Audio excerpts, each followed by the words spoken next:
Chers amis, bonjour. Joie nouvelle de se retrouver sur les ondes de la 100.3. Il est 10h30 en ce 1er juillet 2021.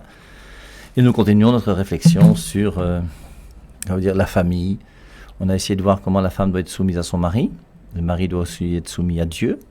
On a vu que la soumission, c'est quelque chose qui est bon, on est soumis à une autorité. Et l'autorité, c'est quelqu'un qui veut notre bonheur. On a essayé de distinguer autorité, pouvoir, tout ça. Bon, on va pas revenir dessus. Ce matin, à 8h, on a fait la distinction entre le comportement de Ève et celui de Marie. Et on a demandé à chacun d'entre nous, est-ce que tu es Ève ou est-ce que tu es Marie? Et puis, nous continuons donc maintenant, MC est là. Et nous continuons donc avec notre réflexion sur la famille. Et je crois que nous allons aborder maintenant le problème des enfants plutôt. C'est bien ça, chers auditeurs, parce qu'on ne peut pas parler du couple sans parler du reste, c'est-à-dire les enfants. Et c'est la famille, nous sommes en pleine famille, parce que au vu des différents constats que nous avons faits, la famille connaît véritablement des problèmes. La famille est confrontée à différentes difficultés. Et il y a beaucoup de défis, n'est-ce pas, pour la famille aujourd'hui, tels que vécus. Les relations sont sabordées et il manque de paix, il manque la joie et il manque l'amour à tous les niveaux. Dans la relation femme, mari et de ce que nous allons parler dans les minutes qui suivent, dans la relation enfant-parent. Parce que je voulais revenir. Ce matin, on a lu un petit peu Apocalypse chapitre 12. Alors je vous dis, moi je crois que je ne sais pas s'il y a beaucoup de gens qui, comme moi, pensent qu'Apocalypse 12, c'est la tentation du diable, mais j'en suis de plus en plus convaincu. On avait vu le verset 1, c'est la femme qui est en train d'accoucher. Et face à elle, il y a le dragon rouge-feu. Et le dragon, c'est le diable. Et le diable s'attaque à qui? À la femme qui va accoucher. Or, pour que la femme accouche, il faut qu'il y ait un mari, une femme. Et il y a l'enfant qui va venir. Et on voit bien que le dragon rouge-feu attaque la famille. Et aujourd'hui, les attaques sur la famille sont présentes partout. Vous avez tous les sites là, LGBT, tout ça, qui nous cassent les pieds partout en essayant de nous faire croire que l'homosexualité est identique à l'hétérosexualité. Vous avez ensuite l'avortement qu'on nous propose, il y a les pilules, il y a tout ça pour permettre à la femme de faire de son corps ce qu'elle veut, comme elle veut. Enfin, il y a toute une agression, il y a la bioéthique et toutes ces lois qui sont là et qui naissent aujourd'hui. Et on s'aperçoit vraiment que la famille est vraiment très très attaquée. Et c'est pour ça que c'est très important d'avoir vraiment un bon regard sur la famille pour bien comprendre ce qu'est la famille et réussir sa vie de famille, sa vie de couple. Et voilà une des clés de succès. Nous avons déjà vu la première clé de succès, qui est la soumission. Et nous continuons toujours, n'est-ce pas, sur cette lancée en parlant de la soumission que le Seigneur demande aux enfants particulièrement. De même qu'il a demandé la soumission à la femme à l'égard de son mari et l'amour du mari à l'égard de son épouse, comme au Seigneur, comme prenant pour modèle Jésus-Christ, prenant pour modèle Marie, la mère de Dieu, et Joseph. Voyons également de quoi il s'agit concrètement. Femme, obéissez, mais enfants, obéissez également. Mon père, si vous le voulez bien, si on peut lire ce texte de base, ce verset de base que nous allons prendre, et même Luc 2, 51, qu'on voit un peu parler de la soumission de Jésus. Luc chapitre 2, verset 51. On l'a lu ce matin, je vous le rappelle. Puis il descendit avec eux pour aller à Nazareth. Il est au temple, il est resté 3 jours. Je vous rappelle que les hommes marchaient d'un côté, les femmes de l'autre. Pour aller de Nazareth à Jérusalem, c'est 3 jours de marche. Et donc, on voit comment Joseph est parti avec les hommes, Marie est partie avec les femmes. Et le soir, quand ils se retrouvent au lieu où ils doivent bivouaquer ensemble, Joseph demande à Marie, où est Jésus? Il dit, voilà, il n'est pas avec toi? Non. Et donc, c'est le lendemain qu'ils vont encore faire une journée de marche pour retourner vers le temple. Et c'est pour ça que c'est le 3e jour, donc, ils vont trouver Jésus-Christ au temple. Et ils vont lui dire, voici que ton père et moi nous te cherchons avec angoisse. Il leur dit, pourquoi me cherchez-vous? Ne saviez-vous pas qu'il faut que je m'occupe des affaires de mon père? Mais ils ne comprirent pas la parole qu'il leur disait. Verset 51, chapitre 2 de Luc. Puis il descendit avec eux pour aller à Nazareth et il leur était soumis. Sa mère conservait toutes ces choses dans son cœur. Voilà la parole clé. Soumis, il leur était soumis. Et alors, un petit commentaire s'impose à ce niveau-ci. Regardez, chers auditeurs, Jésus qui est fils de Dieu, il accepte d'obéir à son Père et se fait tout petit. Il se fait humble. Il s'abaisse lui-même volontairement pour venir faire la volonté de Dieu, comme il va le dire dans un des passages. Moi, je suis venu pour faire la volonté de mon Père. On va le voir également encore à Gethsémane, n'est-ce pas? Dans cette agonie qu'il a eue, il dit non pas ma volonté, mais la volonté de mon Père. Voilà en tant que missionnaire comment il se soumet pour aider son Père à réaliser son plan merveilleux du salut. Voilà comment Jésus fait homme. Nous le savons bien, il est vrai Dieu et vrai homme que nous proclamons dans le credo. Vrai Dieu, vrai homme. En tant qu'homme, comment il se comporte? Il pouvait dire à ses parents qui le cherchaient, qui ont été inquiets. C'est vrai que quelque part, il va même les reprendre, non, bien avant. Mais pourquoi vous me cherchez? Ne saviez-vous pas que j'étais venu pour faire la volonté de mon Père? Il leur rappelle. Cependant, voilà ce que les Saintes Écritures disent. Il leur était soumis. Je vois que quelque part, il y a des versions qui disent même en toutes choses. Ça veut dire quoi concrètement? Ça veut dire qu'il était obéissant. Il a eu pour père Joseph qui lui a appris le métier de menuisier. J'aime m'imaginer un peu la journée du Seigneur Jésus au milieu de ses parents. Jésus, tu m'aides à faire ceci? Oui, papa. Marie, Jésus, est-ce que tu peux m'aider à faire ceci? Oui, maman. Vous imaginez le Fils de Dieu se rabaisser, accepter de s'humilier jusqu'à ce niveau, jusqu'à servir l'homme pour qui il est venu. Mon Père, c'est merveilleux ça. Parce que moi, c'est ce qui m'a marqué, c'est la dernière fois que je suis parti en Terre Sainte, donc c'était l'année dernière, je crois, il y avait un pèlerinage qu'on a organisé. Et dans tout le pèlerinage, là, ce qui m'a le plus touché, c'est tous les endroits où on est passé, où on a vu Jésus-Christ, justement, avec des représentants quand il avait 8 ans, quand il avait 12 ans, quand il avait 14 ans. Et c'est des choses dont on ne parle jamais. Et c'est vrai que c'est extraordinaire de penser que Jésus-Christ a eu 6 ans. Il puisait l'eau, il faisait la vaisselle, il épluchait les pommes de terre ou je ne sais pas quoi, peu importe, mais c'est très joli. Et comme tu dis, hein, Joseph a dû lui demander de temps en temps, trouve-moi le marteau, apporte un clou, une pointe ou je ne sais pas quoi ce qu'il y avait là. Et il était là, lui qui est Dieu, tranquillement comme ça, avec son père et sa mère. C'est d'une beauté extraordinaire. Et mon père, jusqu'à 30 ans ceci, 30 ans de sa vie, aider son père, puisqu'il lui a appris le métier. Forcément, il était là à s'écouter, non? Comment il lui a appris le métier? Ce n'est pas loin, il était toujours avec le père. Donc, il a mené une vie ordinaire comme chaque enfant que nous tous nous avons été. Dans l'obéissance, dans l'humilité. Il a assumé son rôle, disons, si on peut s'exprimer ici, d'enfant auprès des parents. Et voilà ce que le Seigneur nous dit encore. Voilà, je vais lire pour nous Éphésiens 6, là où Paul parle justement, il revient sur la famille pour donner un peu des instructions relatives aux différents rôles que les uns et les autres devraient assumer au sein de la dite famille et concernant particulièrement les enfants. Et je lis, c'est bien sûr la Bible des peuples. Voilà ce qu'il dit. Vous, jeunes, obéissez à vos parents, car c'est un devoir. Honore ton père et ta mère.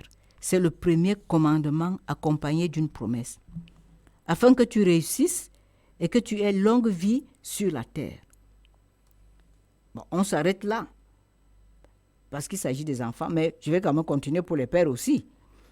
Et vous, pères, ne soyez pas énervants avec vos enfants, mais éduquez-les avec des corrections et remontrances inspirées du Seigneur. Voilà, je vais m'arrêter là. Et on a suivi, enfants, jeunes gens qui m'écoutaient, quel est le mot-clé? Ou bien 3 mots-clés même. Quels sont les mots-clés? Et il y a déjà l'obéissance. L'obéissance, première des choses qui vous est recommandée, il faut honorer son père et sa mère. On verra concrètement, n'est-ce pas? Il faut quand même, mon père, voir un peu quand il dit honorer. C'est un terme qui peut paraître vide, mais il faudrait qu'on mette un contenu dans honorer. Il dit c'est le premier commandement. Et il dit, si tu fais cela, si tu obéis, si tu honores ton père et ta mère, tes deux parents, alors tu réussiras et tu auras longue vie sur la terre. Voilà ce qu'il dit. Arrêtons-nous là, parce qu'il s'agit des enfants aujourd'hui. Peut-être la prochaine fois, nous parlerons également des pères, parce que c'est très important. Vous voyez, Paul n'a pas laissé une catégorie, n'est-ce pas, sans donner des instructions. Tous sont concernés. Enfants, couples, voilà, tout le monde est concerné. Donc, il s'agit des relations intersectes entre les uns et les autres au sein de cette famille voulue de Dieu. Alors, mon père, obéir là veut dire quoi? Nous avons déjà vu, est-ce qu'il faut encore même dire? Obéir, ça veut dire que si on te donne un ordre, prenons un exemple, va prendre de l'eau. Qu'est-ce que je fais?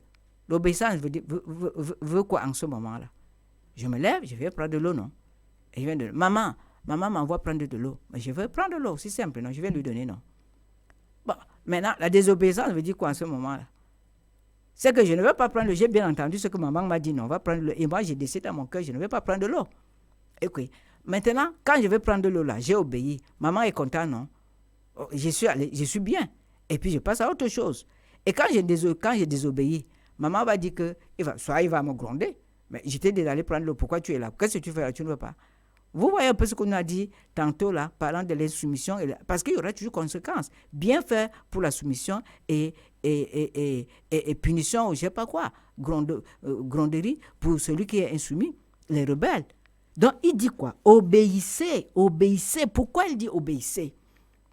Mon père, est-ce que le Seigneur pouvait dire autre chose? Puisque le Seigneur Jésus est le monument même de l'obéissance. En venant sur cette terre, il se fait obéissant jusqu'à accepter la mort et la mort à la croix. C'est pourquoi il ne peut pas parler de désobéissance, c'est pas possible. Et c'est pas les enfants, si vous comprenez ce qu'on dit là. Il faut comprendre que c'est plus facile de... Moi, je ne sais pas, dire oui, mon père, c'est quand même plus facile de dire oui que non. Non, te demande beaucoup d'énergie. Non, je ne veux pas. Moi, je ne veux pas. Quelle énergie tu ne vas pas dépenser pour prononcer le non? Ah non, vraiment, la mère, là, tu brontonnes. La mère, elle est toujours comme ça, elle m'envoie toujours. Et regarde le temps que tu perds à dire non. Alors que si tu faisais facilement, tu gagnerais. Et tout le monde y gagnerait. Et quand tu vas puiser de l'eau là, n'est-ce pas, c'est pour nous tous. C'est pour toute la maison, non? Vous voyez qu'un acte d'obéissance produit toujours du fruit et ça va impacter vraiment positivement tout le reste. Un acte de désobéissance produira toujours des effets négatifs et ça va impacter tous les autres. Donc, obéissance veut dire j'accepte tout simplement par amour, volontairement, de faire ce qu'on m'a demandé. Et ça me rappelle également cette parabole, non, je crois dans Luc, non, des deux enfants là, mon père, à qui le père a demandé, bon, voilà, tu vas faire ceci. Le premier dit, ok, je vais faire. Après, il ne fait pas. Voilà le deuxième, à qui on a demandé la même chose, il dit, ok, je vais faire. Je ne fais pas, autant pour moi. Et après, il y repense, après il réfléchit, il dit, mais pourquoi j'ai même dit à mon père, pourquoi j'ai même refusé? Qu'est-ce qui me coûte de faire? Il revient sur son nom et il va dire oui. Et Jésus lui demandait, mais lequel a fait la volonté de Dieu? Clair que c'est le second qui avait d'abord dit non, qui est revenu sur son nom et qui a dit oui. Et c'est clair que le premier qui avait dit oui, et qui est revenu sur son oui pour dire non, n'a pas fait la volonté de Dieu. C'est pas ce que nous, les enfants, nous faisons. Obéir, c'est tout simplement faire ce qu'on attend de toi. Peut-être mon père voudrait faire un commentaire à ce niveau, je laisse. Alors, c'est vrai que c'est intéressant. Alors, moi, j'ai regardé peut-être les jeunes davantage. Après, vous voyez, quand vous avez commencé à grandir, et moi, j'ai beaucoup fréquenté les lycées et collèges, et il y a une chose qui dérange beaucoup les parents et puis même les professeurs, c'est quand on arrive à la puberté. Alors, on y reviendra, on parlera de la puberté forcément à un moment ou à un autre, mais il faut que vous sachiez, vous voyez, qu'à partir du moment où toi, jeune garçon ou jeune fille, tu commences à désobéir à ton père, à cause des gens avec qui tu marches, c'est que les gens avec qui tu marches sont des gens qui sont nuisibles. C'est pour ça que vous les jeunes, comprenez une chose. Hein, moi je vous dis toujours que vous les jeunes, votre plus grand défaut c'est que vous êtes des lâches. Et il ne faut pas être lâche. Et il faut reconnaître, alors vous êtes encore jeune aujourd'hui, peut-être que vous n'allez pas comprendre, mais tant que vous avez la chance d'avoir un père et une mère, c'est quand même extraordinaire. Parce qu'en général, sauf cas particulier de certains parents qui sont méchants et mauvais, mais la plupart du temps, quand même, les pères et les mères sont ceux qui sont là toujours, hein, où la maison est toujours ouverte, tu peux toujours aller voir ton père, toujours aller voir ta mère, et si tu as un problème quelconque, tu peux toujours soumettre ton problème à ton père et à ta mère, ils vont t'écouter, ils vont te comprendre, et c'est quand même des gens formidables. Et ton père et ta mère, c'est eux qui veulent ton bonheur. Et c'est pour ça donc que c'est intéressant de voir ce texte qui dit que enfants, obéissez à vos parents. Et à chaque fois que dans votre vie, vous allez commencer à vouloir vous opposer à vos parents, sachez que normalement, c'est un feu rouge qui s'allume dans ta vie. Hein, il y a deux références bibliques qui me viennent en tête, c'est 1 Corinthiens 15, 33, les mauvaises compagnies corrompent les bonnes mœurs. Donc à partir du moment où tu marches avec des mauvaises compagnies, on va corrompre l'éducation que tu as reçue de ton père et de ta mère. Et l'autre passage, c'est 2 Timothée 2, 22. Hein, fuis les passions de la jeunesse et marche avec ceux qui invoquent le Seigneur d'un cœur pur. Et donc, moi je vous conseille, hein, chers enfants, alors vos parents forcément sont aussi un peu chiants, un peu pénibles, parce que forcément avec la puberté, il y a ce qu'on appelle le conflit de génération. Et tu vas t'apercevoir en allant au lycée que ton camarade de classe, il a une boucle d'oreille, que l'autre, il a le droit d'avoir des rastas sur la tête, que l'autre, il va souvent avec un peu d'argent s'amuser à droite et à gauche. Toi, ton père est un peu dur, il ne te donne pas beaucoup d'argent, tu ne sors pas beaucoup. Tu commences à dire que mon père et ma mère sont ringards, ils sont vieux jeux, ils ne comprennent rien. Aujourd'hui, tout le monde doit avoir un téléphone, on doit être sur le net, mon père et ma mère ne sont pas chauds, tout ça. Et au bout d'un moment, malgré tout, obéis à ton père et à ta mère. Et c'est important. Moi, je vous rappelle, hein, vous jeunes qui nous écoutez ce matin, là, dès que tu commences à désobéir à ceux qui ont autorité sur toi, tes surveillants, tes professeurs, ton père et ta mère, cherche quelle est la raison pour laquelle tu désobéis, et tu vas t'apercevoir que c'est à cause des mauvaises compagnies avec qui tu es. Et ces mauvaises compagnies, il faut les fuir. Obéis, c'est important. Bien dit, très très important, parce que ça va impacter sur la promesse que nous avons suivie tout à l'heure. C'est-à-dire que si tu veux, si nous allons nous parler encore de manière générale, si tu veux avoir la clé du succès, jeune, voilà la clé du succès. Ça passe nécessairement par l'obéissance à l'autorité établie par Dieu. Tu n'as pas choisi tes parents. Tes parents ont voulu que tu naisses. Oui, d'autres vont me dire, mais oui, moi je suis né même comme ça, parce qu'on ne me voulait même pas. Peu importe, mais Dieu t'a voulu sur cette terre. Et là où tu es, tu te dois à l'obéissance volontaire. Quand tu comprends de cette obéissance, il y va de ton propre bonheur à toi. Parce que parfois, le problème qui se pose, ou très souvent, c'est parce qu'on croit que le parent ne veut pas de mon bonheur. Comme le père le rappelait tantôt. Ce n'est pas possible. Ça ne peut pas être possible. Et c'est la même chose que nous voyons, parce que si nous nous opposons souvent à Dieu, c'est parce que nous croyons que Dieu ne nous aime pas. Comment est-ce possible? Dieu qui m'envoie dans ce monde, Dieu qui m'a créé, comment il ne peut pas m'aimer? Ce n'est pas possible. Il ne se contredit pas lui-même. Dieu est amour.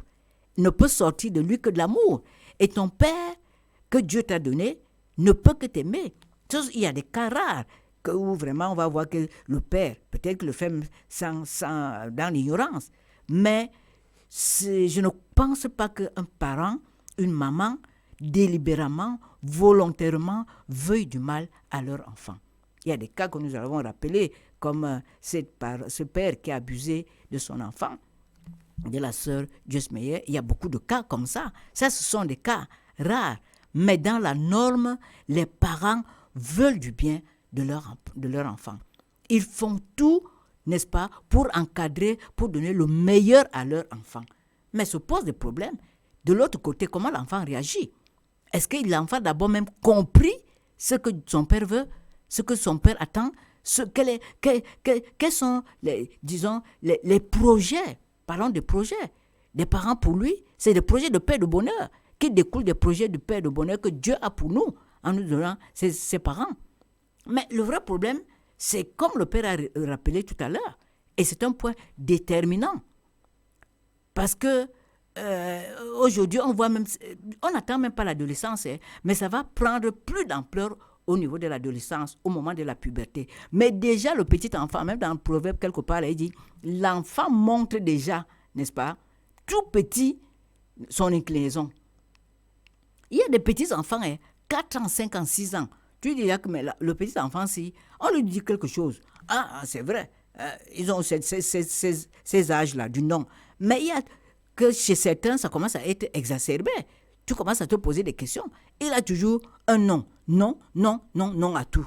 Quand est-ce qu'il dit oui, tu veux lui faire inculquer le oui et rien. Il se rebelle. Et quand ça arrive au niveau de la puberté, c'est pire encore. Pourquoi? Parce que mon père, moi, je suis documentaliste de formation, non? Et j'ai travaillé dans les lycées. J'ai eu le temps également d'observer pas mal de choses. Quand ils sont en groupe là, quand un enfant se retrouve dans un groupe, ça devient très compliqué pour les parents. Parce qu'ils ont ce qu'on appelle la loi du groupe. Et dans cette loi du groupe, il y a des défis que les uns et les autres doivent relever. C'est-à-dire quoi? Il faut que je montre au groupe que je suis capable de faire, je suis capable de m'opposer à mes parents. Ah, si ton père a dit ne rentre pas tard, mais pourquoi est-ce que tu vas rentrer tard?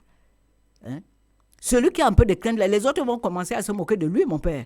Ils se moquent de toi et te disent, mais non, moi chez moi, si mon père me dit ça, si ma mère me dit ça, mais comment? Ils ont aussi fait leur vie, non? Que quand eux, ils avaient notre âge, ils ne faisaient pas ça. Pardon, ne suis pas ça, tu rentres. Il y a quoi? Si on te met même dehors, on va se débrouiller ici. C'est comme ça que les voix extérieures, n'est-ce pas? Les voix, comme celle que Ève a entendue au niveau du jardin d'Éden, c'est comme ça que la voix là vient. Et quelqu'un disait tout à l'heure, qui nous a posé la question que, mais est-ce que je n'ai plus libre arbitre? Oui, mais il y a des suggestions qui vont être faites comme ça. Mais après, il faudrait que tu décides. Tu vas décider quoi? La loi du groupe faisant prévalence sur ton caractère ou bien, je ne sais pas, sur la volonté de ton père, tu vas dire non, je préfère faire plaisir à mes camarades parce que quand je vais revenir le lendemain, je ne serai pas un homme, quoi. Je ne vais pas montrer que j'ai de la personnalité. Il croit avoir de la personnalité en faisant du mal. Il ne sait pas qu'en faisant du mal, il s'oppose à l'autorité. Et comme il s'oppose à l'autorité, ça a des conséquences négatives d'abord sur lui. Parce que si on dit maintenant, OK, allons voler. Tu te retrouves à aller voler. Prenons le cas, parce que ça arrive très souvent. Ou alors on va t'inciter même au vol. Mais toi, tu es capable de nous apporter 5 000 francs. Parce qu'après la 5 000 francs, on va aller boire un peu des bières, là, les adolescents. Et tu vas tout faire maintenant pour aller voler. Et quand tu vas aller voler, tu vas là-bas. Tu leur montres que, OK, moi j'ai pu voler aujourd'hui, je t'en vante. J'ai pu voler 5 000 francs et chez mes parents. Quand le parent va s'en rendre compte et qui va donc identifier le voleur que tu es, qu'est-ce que ça va produire? Qu'est-ce que ça va produire? Pourtant, quand tu es suivi la voie là-bas, non, tu étais content, l'orgueil, tu es enflé d'orgueil et fou que tu es, tu préfères suivre la voie de la mort et ça a pour conséquence quoi? Les problèmes commencent maintenant avec tes parents à la maison.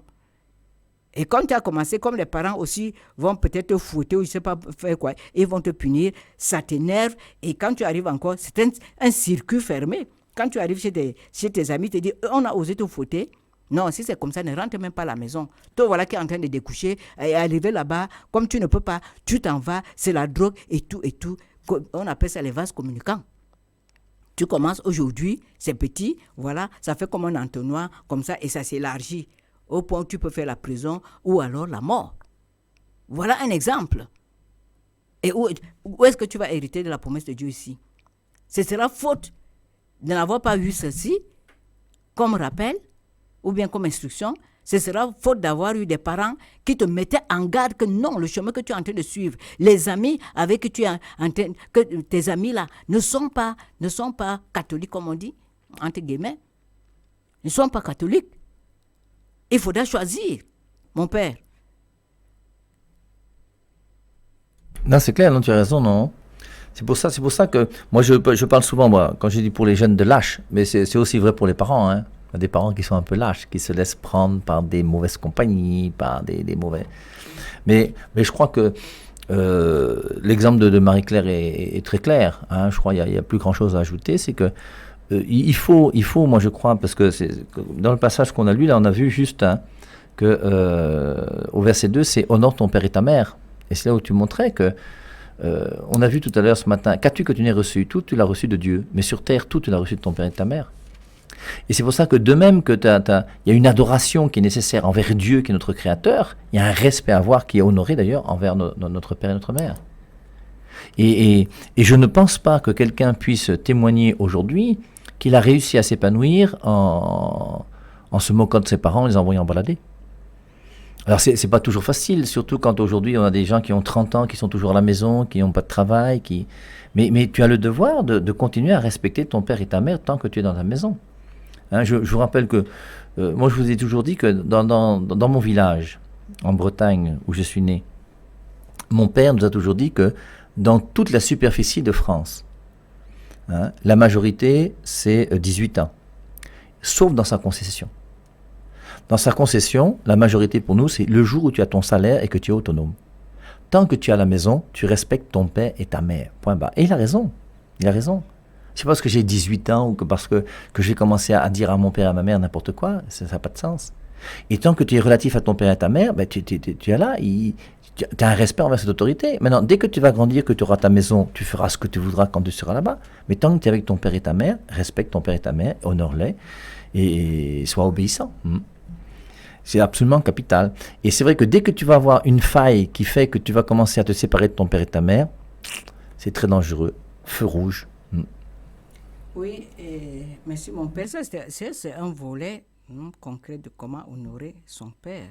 C'est-à-dire que quand tu as des parents responsables, quand ils te prennent, ils te conseillent, parce que le parent te conseille, il veut te ton bien, il faut tendre une oreille attentive. Et puis, quand tu trouves même que ce n'est pas bon, mais dialogue avec les parents. Nous allons parler du dialogue. Les parents ne se ferment pas, non, je ne pense pas. Mais ça dépend également du comportement de l'enfant. C'est le comportement de l'enfant aussi qui va faire que le parent prenne des mesures assez restrictives. Mais si c'est un enfant doux, parce qu'on a dit l'obéissance, c'est la douceur. L'obéissance, la soumission, c'est l'obéissance, c'est la douceur, c'est l'humilité. Avec un enfant comme ça, comment on ne va pas... Non. Même si il a comme ça peut arriver, qu'il commet même une bêtise, mais on est plus enclin à l'écouter, à l'encadrer. Mais un enfant qui se rebelle, c'est-à-dire une rébellion ouverte, non, provoque la colère des parents.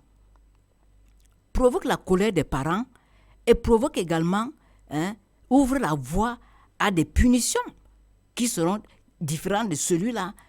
Moi, je me rappelle un peu, j'avais ma propre sœur à moi. J'ai vu ça. Moi, j'étais du genre qui reste à la maison. J'avais peur de la punition. Parce que, franchement, j'avais peur de la punition. Mais ma grande sœur n'était pas comme ça. Elle disait, ah non, elle m'entraînait aussi dans des choses. Et j'ai été fouettée dans ma vie 2 fois, mon père, à cause de ça. Parce que ma grande sœur était du genre un peu, du genre, moi aussi, donc, elle parlait, elle tenait tête à maman. Et bien, comme maman était sur le genre, les coups là, c'est elle qui les recevait. Hein. Et quand mon père aussi, qui était assez patient, disait qu'aujourd'hui, comme on dit aujourd'hui, je vais te montrer que vraiment je suis ton père. Hein. Il fouettait correctement. Et ça permettait que ma soeur aussi se range. Et c'est quand elle a eu ses propres enfants à elle qu'elle a compris ce que c'est que le respect et la soumission de l'autorité. Parce qu'elle aussi, elle aura un enfant qui va avoir le même comportement qu'elle. Et elle s'est souvenue que, mais quelque part là, vraiment, je paye un tout petit peu ce que je faisais à ma mère. Mais tout ça a servi pour qu'elle puisse comprendre également ce que c'est que la soumission à l'autorité. Et moi aussi qui tremblais, j'ai compris quelque part ce que c'est que la soumission à l'autorité.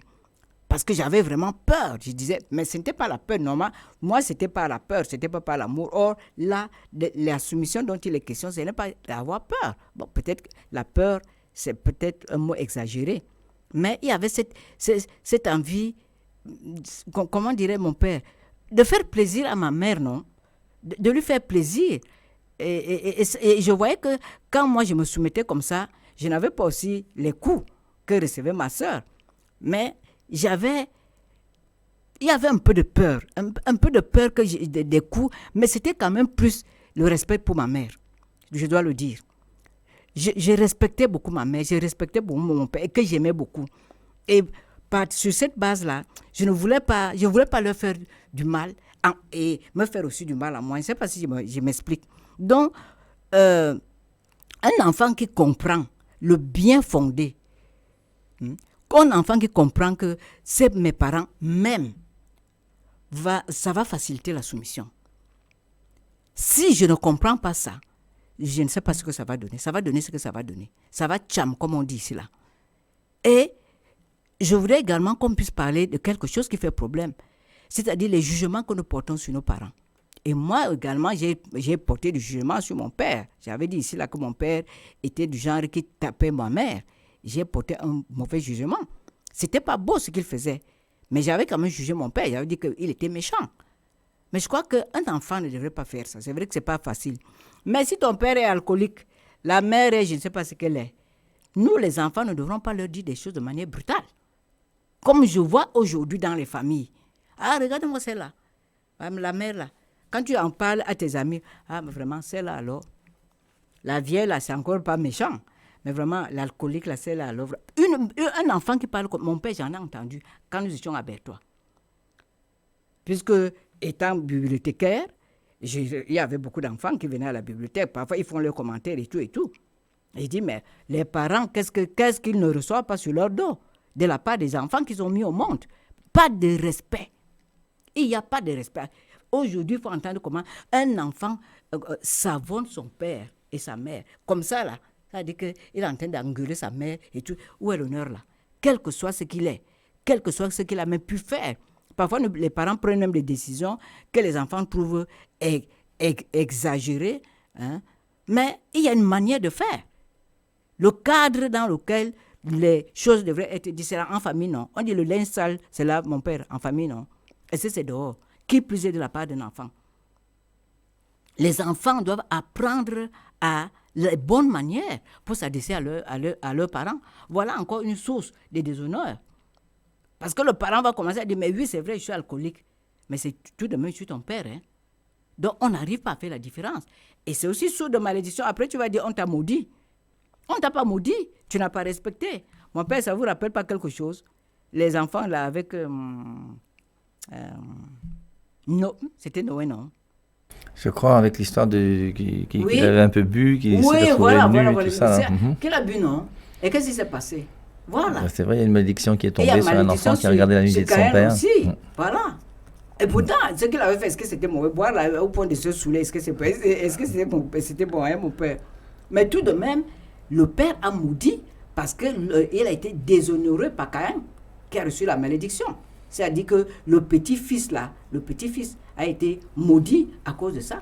C'est pour dire jusqu'où peut nous amener ces déshonneurs aux parents, quel que soit ce qu'ils sont, quel que soit ce qu'ils ont fait, cela ne nous concerne pas. Nous devons les honorer par notre manière d'être avec eux, par notre manière de parler d'eux à nos amis, par notre soumission, par notre obéissance. Mon père, on va s'arrêter d'abord ici. Oui, bien sûr, il est déjà l'heure. Mais c'est intéressant aussi de voir après, parce que forcément on essaiera de voir comment les enfants doivent respecter les parents. Et après on dit comment parents n'exaspérez pas vos enfants aussi, donc on essaiera de voir la réciproque. Et puis toute la vérité qu'il doit y avoir, qu'on doit être capable de dire, quand il faut dire même peut-être gentiment, posément et calmement, même si on s'adresse à un aîné. Parce que c'est vrai qu'ici au Cameroun, quelque part on a l'impression que dès que tu t'adresses à ton aîné, il a toujours raison et il faut faire profil bas. Mais il faut trouver la juste manière de faire quand on est chrétien.